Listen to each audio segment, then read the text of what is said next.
get started here.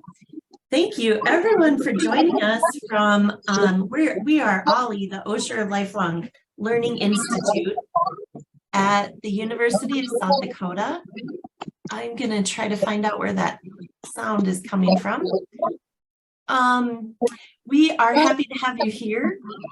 During the month of February, we do all kinds of really fun programs and exciting things that we do at lunchtime, at least lunchtime in South Dakota. I don't know if it's where you are from, but today we have one of our third annual visits from Jake Cox. And Jake is coming to us today from, I think, the Bat Cave, somewhere in the depths of underground. I'm not sure exactly, but hopefully he'll tell us a little bit about that. And he'll be talking about props for theater. Go ahead, Jake. All right. Thank you so much for the wonderful introduction, Thea. Yeah. So as Thea said, I'm Jake. I am this season's properties artisan at the Premier Playhouse, formerly the Sioux Empire Community Theater. Right now, we are gearing up for our next show. It's actually 2 original plays by local authors, 2 one-act plays. We have The Theater at Night and Broadly Speaking and Other BS. Those are going to be February 16th to 19th at the Belbis Theater at the Washington Pavilion. So definitely, if you come to those shows, you can see some of the stuff we're talking about today. Some of the stuff that I'm going to show you, you may have already seen in past shows this season. Right now I've been working on a couple things for both shows. I am in right now this is the scene shop. We also have the prop shop and costumes in here. This place is always in the process of getting organized, and I don't think I've ever seen it actually organized. But costume room down there, and then prop storage is in its own awesome loft. And just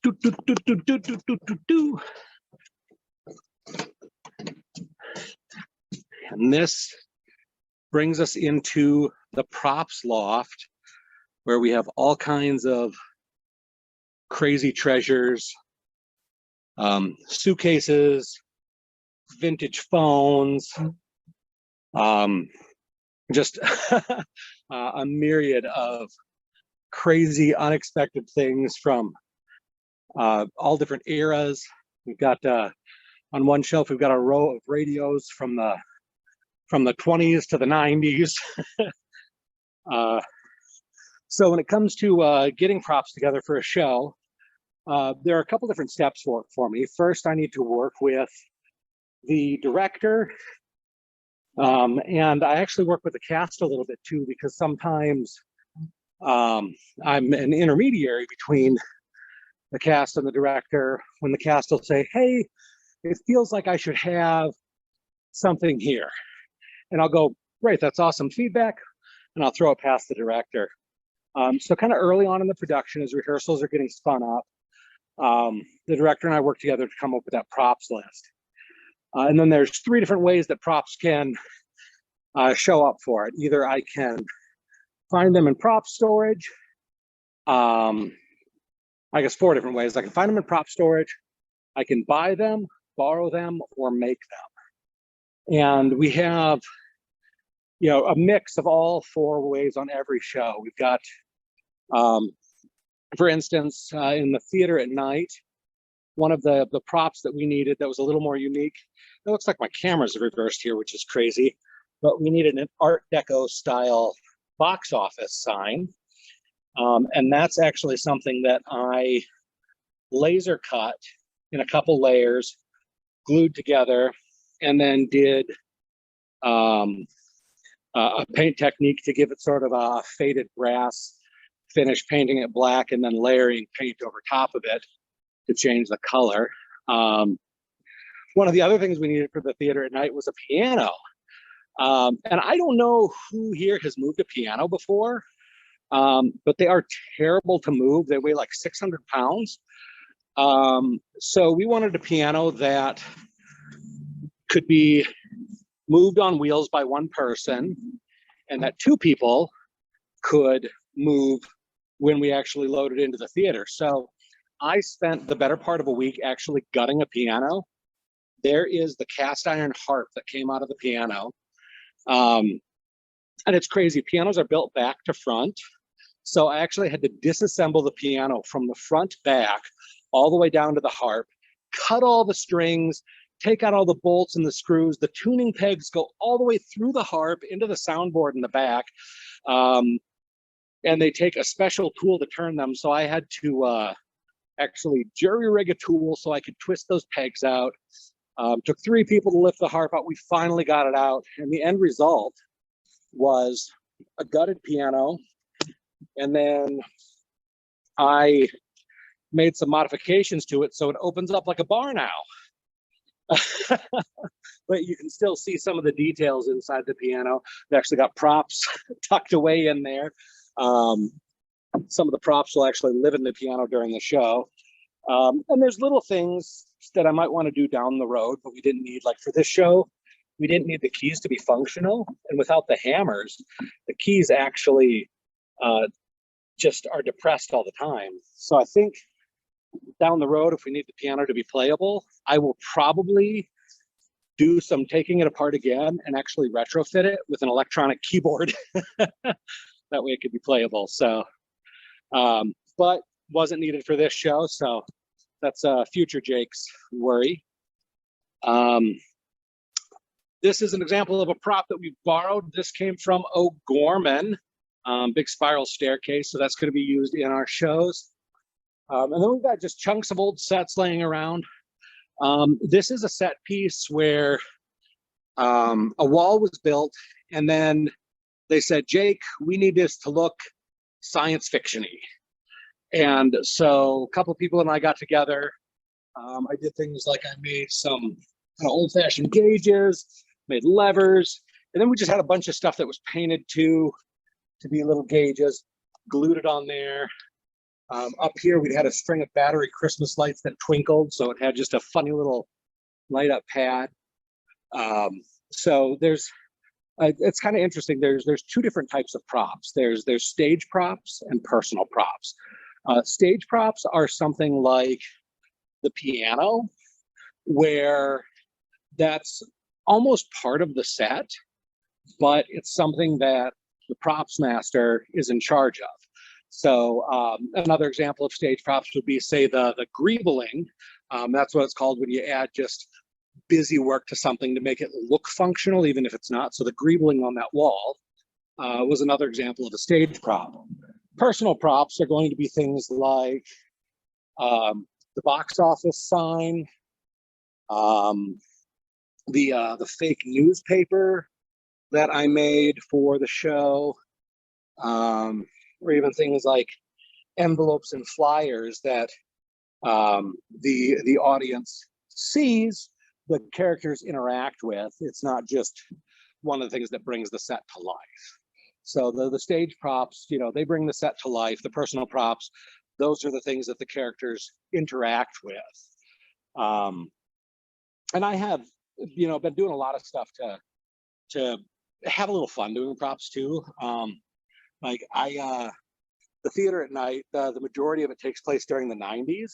And I was like, man, I remember in 1995 when stamps went to 32 cents, and that was just like, whoa. And then 2 years later, 33 cents. So you were mailing out letters with a 32 cent and a 1 cent stamp. And I was like, all right, this is mid 90s. So I made fake 32 cent stamps. They actually have tiny text on them that say prop use only. Printed those out. And then these envelopes, no one's going to see what it says on the envelopes, but I wanted there to just be text so that there would be something there. So I had a lot of fun, and I did, you know, Shirley from Laverne and Shirley. I've got her address, the Partridge Family, Clark Kent, Ned Flanders, the Simpsons neighbors. You know, just a bunch of fictional addresses that have been on TV, books, movies, threw those on there.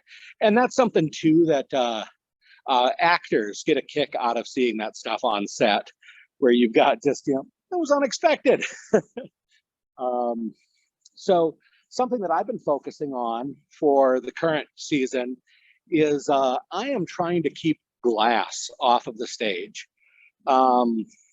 There is a lot of things with, drinks, things like that in shows. And I've seen glassware break on stage, and it scares the heck out of me. So I have been purchasing, as my budget allows, acrylic glassware. So this is a wine glass that is all plastic. Same with martini glass. It's something where if it gets dropped, even if it breaks, it's not going to shatter. It's not going to put glass shards on the stage. Down to even, I picked up, whoa. Just because this is something that people always get a kick out of, I picked up a plastic wine bottle, so can take a bop and don't have to worry about a bottle breaking. I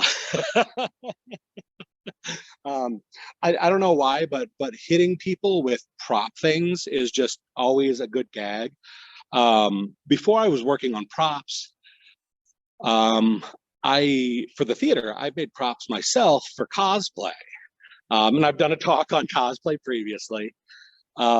With that, when I was learning how to use foam for cosplay, I had, just to practice my techniques, I'd made 3 or 4 fake horseshoes out of foam that looked real. I painted them up so they looked like old rusty horseshoes. And when people would come over and we'd talk about props and costumes in my garage where I had my little workshop, I would pick up a horseshoe off of my workbench and throw it at them. And it was just always so funny to see people's reactions. A grown man go, hey, yeah, and then a horseshoe just bonk, bounces off of him, doesn't hurt him at all.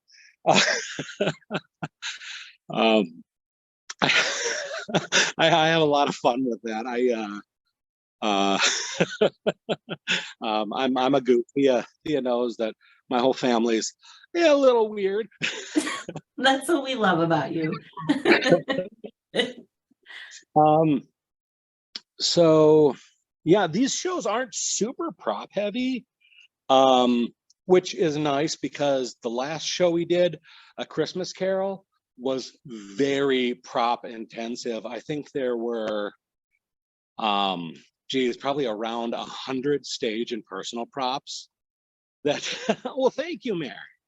About 100 stage and personal props that I had to keep track of. And you might have noticed that the title on this was, Is That Your Prop? Because one of the things, the nature of props is props are fun. They're exciting, they're interesting. People love to look at them. And that leads to a lot of people touching and messing with props that they don't interact with. And as much as I just want to be like, yeah, take a look at it, it's so cool, I also have to stop and go, hey, is that your prop? Because people pick something up, they look at it, they set it down, and setting it down 5 feet away from where you expect it to be can be enough that the prop is now missing. I actually, since I got here about an hour before the talk, I have been looking for a single rose stem that goes in this bunch because because in the show there is a single rose that gets separated from the bouquet, and I've noticed I haven't seen it for about a week. So someone who maybe doesn't interact with the prop might have set it somewhere out of the way, and then it ended up lost. So it's definitely, that's the difficult part of being props master is, I don't want to be a bad guy. I don't want to be like, hey, you have to sign out a prop to use it. But at the same time, there's a balance there because, again, we don't want props to be lost. We want to keep track of them. And that can be pretty difficult at times. Like with A Christmas Carol, we had a lot of kids in the cast. kids get bored, they start messing with stuff.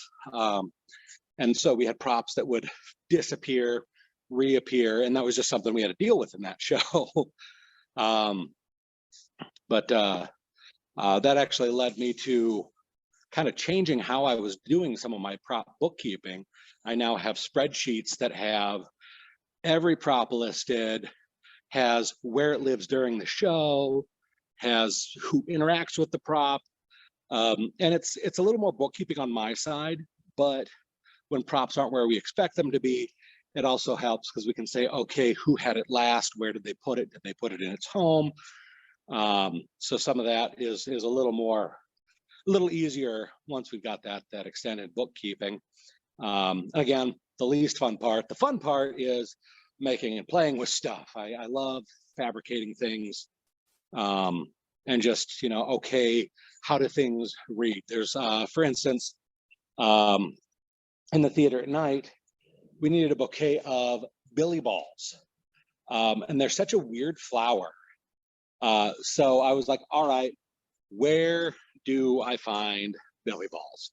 And turned out Michael's had them in their seasonal flowers this year, which was just so random, but I was in there looking at other stuff and I was like, this is fantastic. I've got, nice artificial billy balls, and I bought all of them they had in the store. My other option that I was looking at was I was going to have to order dried billy balls, because I was just having trouble finding fake ones. And I was really worried about the dried flowers that, them being interacted through rehearsal, technical week leading up to the show, and then the 4 performances of the show itself. I was worried that by the end, this sweet bouquet was going to look just completely ragged and ratchet. Anyone have any questions for me about props, fabrication, procurement, shows I've been involved with? I'd love to answer some questions. Do you have to make a mold to use foam? When I make stuff out of foam, I do additive foam building rather than using like a 2-part foam that goes into a mold. So what I'll often do is I start with EVA foam, which you may know as anti-fatigue floor mats. Oh. And I'll actually cut pieces and I'll build them up from the foam. Trying to think if I've got any EVA props around. You know what? Actually, I have. You can move stuff. I'm just doing an OLLI talk for about another 10, 12 minutes. All right, thanks.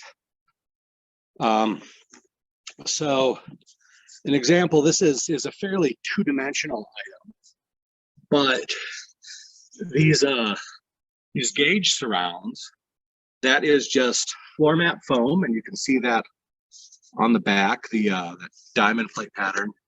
And I actually, I believe I drew out a pattern and I laser cut this foam.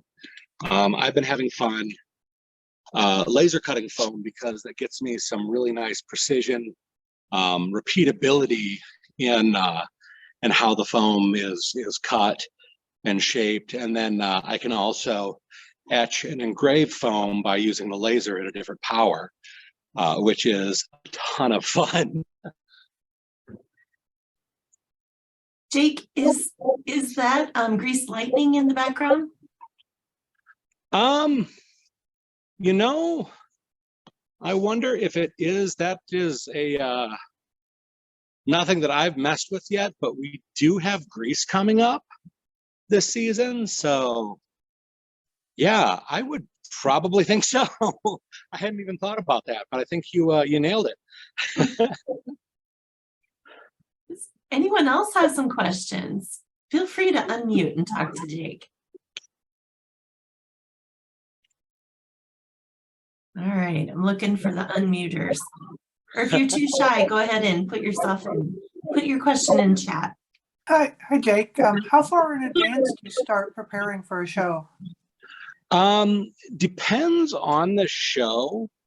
A lot of my part comes in Around 2 months before the show opens.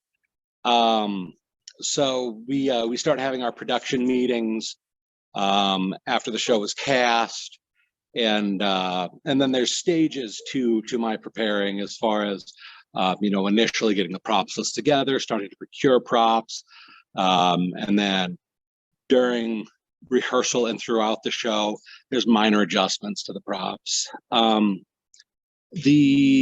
Let's see, in the chat here we had Couple questions there. Yep. How often do I need to make new props? Props are on a show-by-show basis.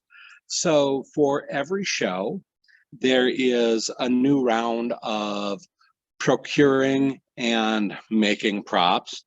For this show, I was like, all right, what do we have? What do we need to find? Little things like making the box office sign. And there's other things that I'm altering. Like I bought some reusable plastic coffee cups at the dollar store, and the bases and lids were all a tan color. But for the show, I wanted, and here you can see, here's what the coffee cups looked like, and then the lids. For the show itself, I wanted them to look more like a Starbucks coffee cup. And then, in broadly speaking, red is a color that's throughout the show. So I went with taking the base of the cup red, and then again, to get that Starbucks lid look, painting the lids black, so it'll resemble that more. As far as the laser tools that I use, I saw that as another question. Unfortunately, my table is a little buried, but I have one very here. We're having trouble hearing you right now. Oh no, okay, can you hear me better now? No, I think you're maybe off speaker or something. Hello. That's better. Okay. And then I put my hand right over the camera. So this is my laser cutter, and I actually did a talk with that last year. This is a small computer-controlled laser. It's not even plugged in right now, but I make images on my computer that follow certain criteria. From there, I'm able to convert them into laser files, which have cutting instructions, or rather toolpath instructions. The laser itself is the tool, and it has the parameters are location, speed, and laser power.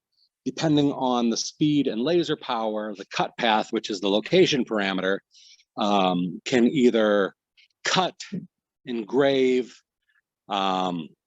and I can use different materials than that. I've used cardboard, foam, wood. I can do, if it's a softer wood that also absorbs the laser well, I can go 1/4 inch. Most of the wood that I cut is an 1/8 inch, just because it's not a super powerful laser. It's a diode laser rather than a CO2 laser, which are the more powerful ones, but that's a whole other thing. Do you have any other questions popping up? Let's see. Is anybody unmuting? Go ahead and ask the question if you have questions for Jake. What's the next show coming up? So the next show that I'm working on, again, it's that double header of 1-act plays. Oh, yeah. Mm-hmm.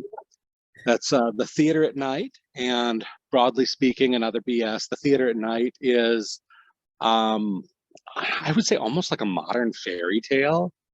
It's a very sweet, poignant show. Broadly speaking, other BS.